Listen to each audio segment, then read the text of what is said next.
Hello again, and you join me in my shed. I've just cleared out a cupboard over there. It's full of ramble that's been there for, well, since I built the workbench actually. Just cleared it out. I found a box full of tools that I bought from someone a while ago, so I'm gonna have a quick look into that. And also I've been to the car boot sale and bought something that I saw it and I thought, I can use that for something else. Let me show you. So there's my foldable workbench that folds under a cupboard under there. There's a glimpse of the thing I've bought.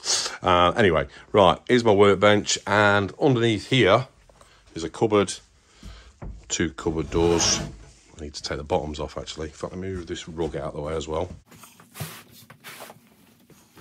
So under there, I've cleared it out because I'm going to build a workbench on wheels that's going to be able to lift up to the same height as the other workbenches. Cobwebs, ugh. I think I've shown you this little door before actually, but yeah, that's where I'm going to store my drawing table, my drawing easel, and other pieces of material.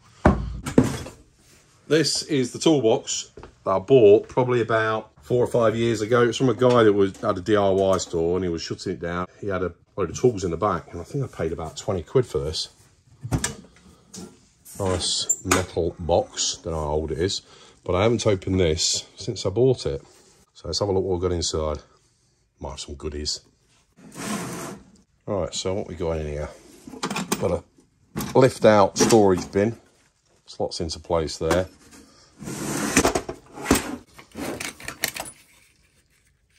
Knife. It's not very good though, but a bit stiff. Yeah, solid. A little bit of movement in it. Cheap socket driver. There's all sorts of bits in here actually. Could make that into a punch. What's that for? Is that for bending sheet steel? Don't know. Spanners. Glass cutter. Oh, look at this. Tiny adjustable wrench. There's no name on it, but that'll be a nice little restoration job. I'll put that aside. Yeah, a few drill bits, some solder, a punch.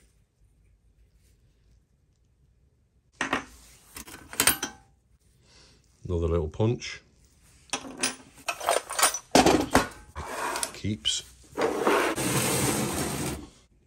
So I haven't really looked through this since I got it, so I'm as in the dark as you are. Screwdriver, a bit hammered, very hammered. Look at the state of that. Got a wire to hold it together at the end there. I've been using it as a chisel by the looks of things. And look at the end. I suppose I could do something with that, put a new handle on it. A bent screwdriver. Got a bend on that. Files always come in handy, of course. Another file. Nice chisel there. Just grind the end off, tidy it up. Another little practice restoration job on that. And another one. More files. Some sort of pry bar. File. Is that pot riveter? Is it? Yeah, it must be.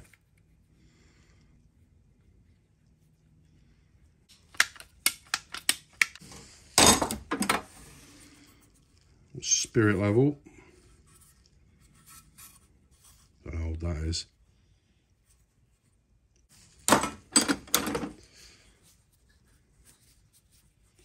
Making holes in leather. Bit stiff, but yeah, another little practice resto job on that.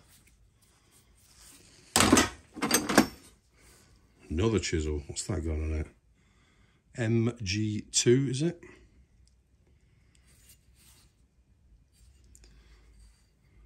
GNR. Is that Great Northern Railway? Don't know. Put your comments below. File with a split handle. Triangular file.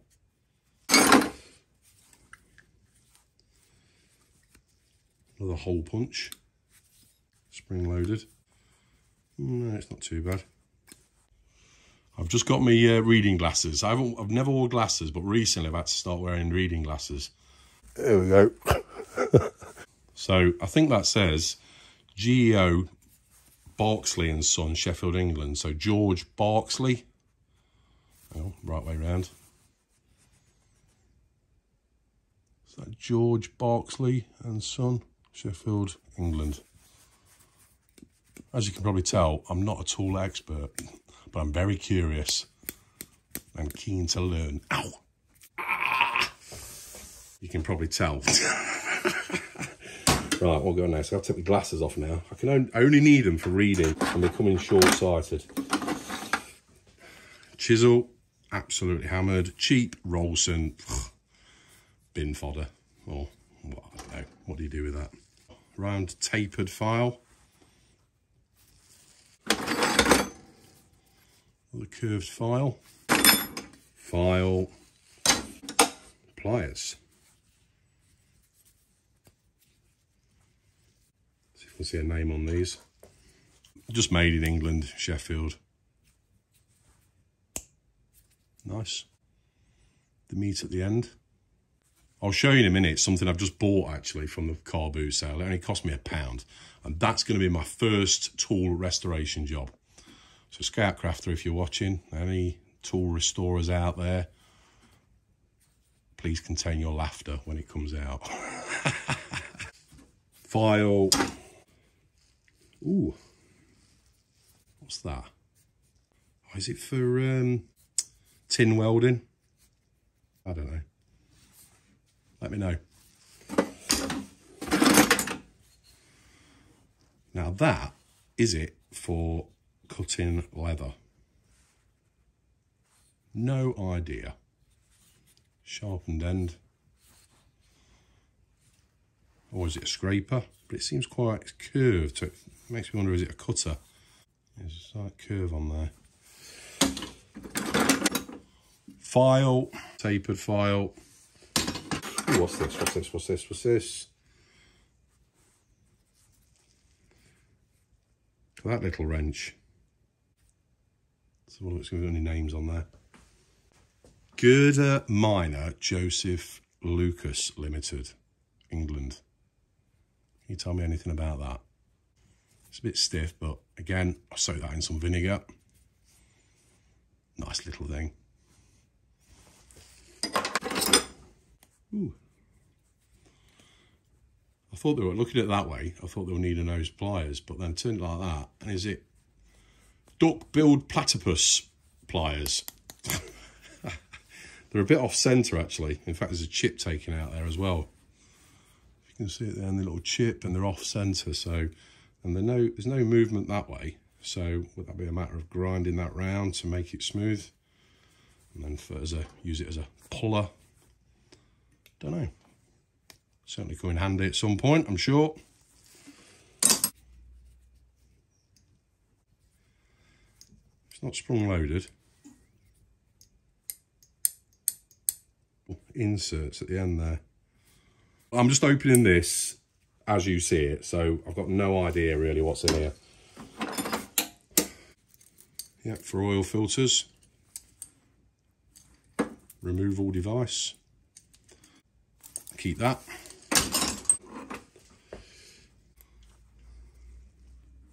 Bit stiff, just need freeing up a bit.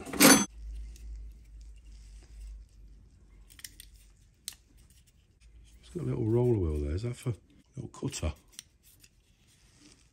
Glass cutter? No. It might be, yeah, glass cutter. Because it's got the little wedge there for breaking the glass. Don't know. I know what this bit's for. That's that. Huge drill bit.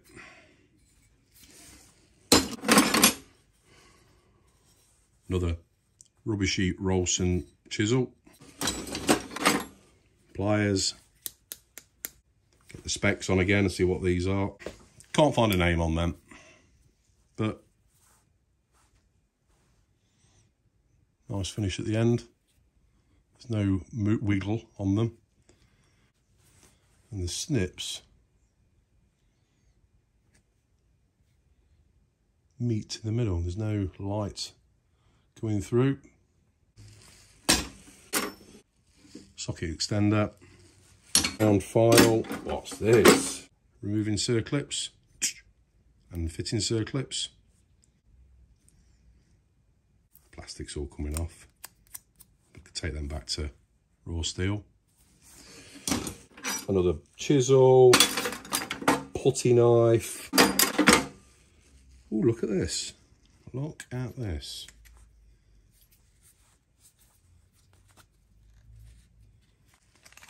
Oh, they're all inside still, look. Now that might be nice, cleaned up. Is it a rubbishy one though? Either way, I still think it'd be nice. It's a nice practice piece. Yeah, I think it's a cheapo one. That goes into there. And then that thread is a bit seized, but we can, oh no, it's all right. Just nips up. Just nips it up. Yeah, I like that. Screwdriver. Oh, Japan written on it, or stamped on it. Flathead. Fairly straight. A few more files. Oh, how can I miss that? Arrow Tool Company, Inc. Buffalo. 8-inch adjustable spanner. That'll be a nice little project. Free it up. Nice. Painting the inlay. I say this whole box cost me 20 quid, which I don't think is bad. Look at that. Posi head end. Like someone's been using it as a chisel.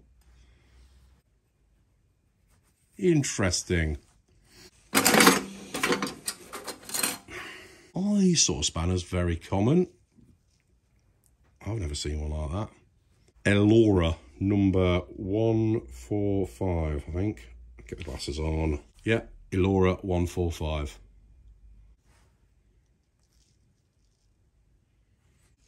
Nice. There we go, look. Scoutcrafter was talking about people using screws and bolts to make their own tools. Well, someone's made this as a punch. Measuring gauge there for turning, I think. But it looks like it had another bar there in that groove with probably a nut and bolt holding it through. Yeah. Might be able to adapt that. The rest, it looks like a few chisels and tin welding or brazing. Is it brazing when you use one of these? Heating up lead. Could use it as a poker. 20 quid for the lot.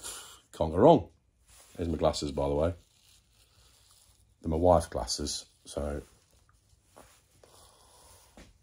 they're a bit feminine, aren't they? I can't see to the screen.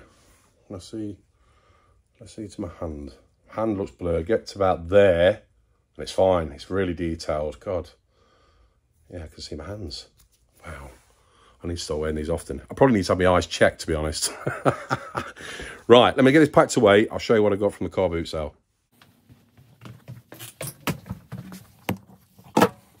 This sink really comes in handy. I never use it for drinking water, so it's just a pump for a quick wash.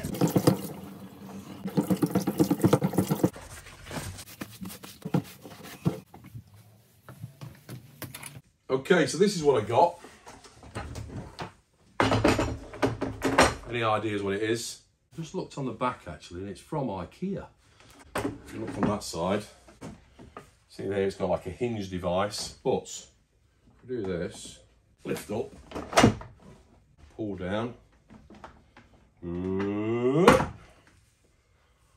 I a foldable bench. We always need more benches. But I had an idea for this. I mean, the picture first took my interest. I saw it there and I thought, what on earth is that? And why is that like that? Well, I think this guy was saying that it was in a camper home. Obviously a window view of some giraffes. But I'm thinking what I could do is hang this on the back of that door there and have it as a spray booth. So when I'm finished with the spray booth, I can fold it away. Yeah, make some sides for it that I can sort of make it very portable. So the sides I can make out of thin sort of corrugated plastic, make a lid on the top, connect it all together with, say, Velcro. So I can lower this down, build up the surround so I can spray in there. And then what I was thinking of doing is putting a hole in there or a hole in the top and then make an extractor unit to go out the door. Put a hole in the door and then send all the fumes outside.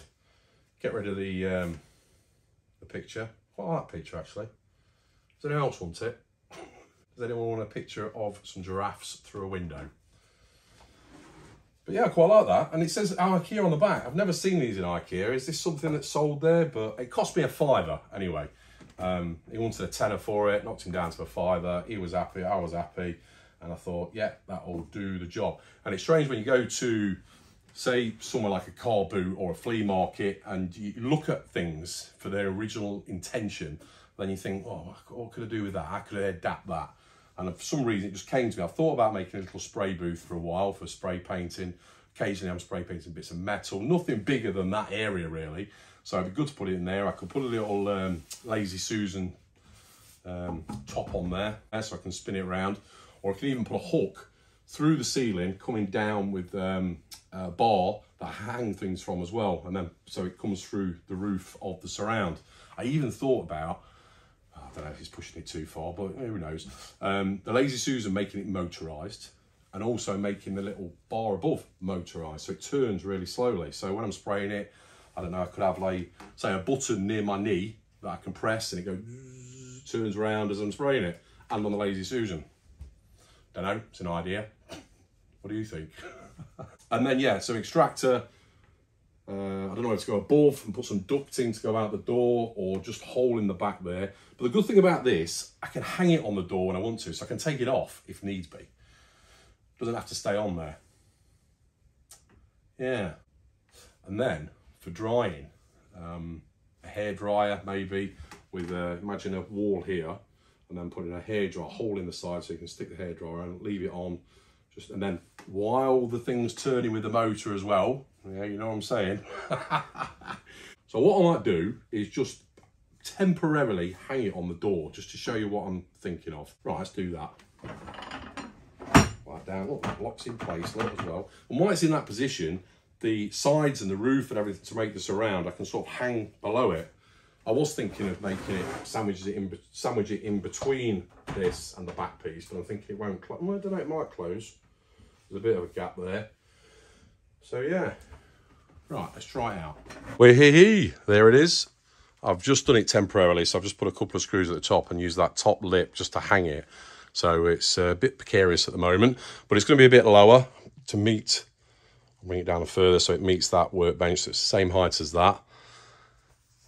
All my spray cans are down there handily already. And then the ducting, whether I can go through the door there, put a hole in there, straight through, and then put a little extractor on there, tiny extractor, and then make a portable frame or surround to go around it. And then fix it together with Velcro so I can take it apart quite quickly, then fold this away without it falling. Slots into place. Look at that. I mean, it could stay there permanently, really. Except I might need to take a bit off that shelving there so it opens, the door opens enough. But either way, I can take that off. If I make two hooks at the top that it can hook onto and then take it away when I don't need it. And then maybe slide it in there as well with my drawing board. Ideas, ideas. So yeah, really pleased with that. £5.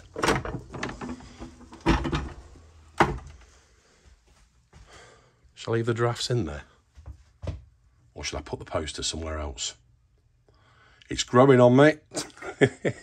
a normal shed in the middle of England, and then turn to the left and look, there's the Serengeti. How many sheds have got a view of the Serengeti? Brilliant. Right, okay, let me show you this tool I got as well. Got this as well for £1, a King Dick pipe wrench. And the spring on that. Just needs a really good clean up on the steel wheel, and I want to paint it or repaint it, or do I polish it up? I don't know, but look at that. £1, made in England. Oh, soak that in vinegar first. I don't really want to take these rivets out. This is going to be my first tool restoration. So again, the experts out there, please contain your laughter when I release it. But yeah, so originally it had like a blue inlay of paint. So shall I do it the same, or shall I do it, as soon as it's my first one, I can go a bit wild and paint it any colour, or do I paint it at all? Nice.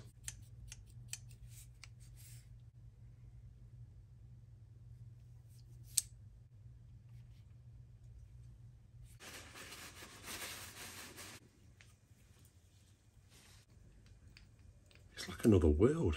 Yeah, I need to have my eyes checked.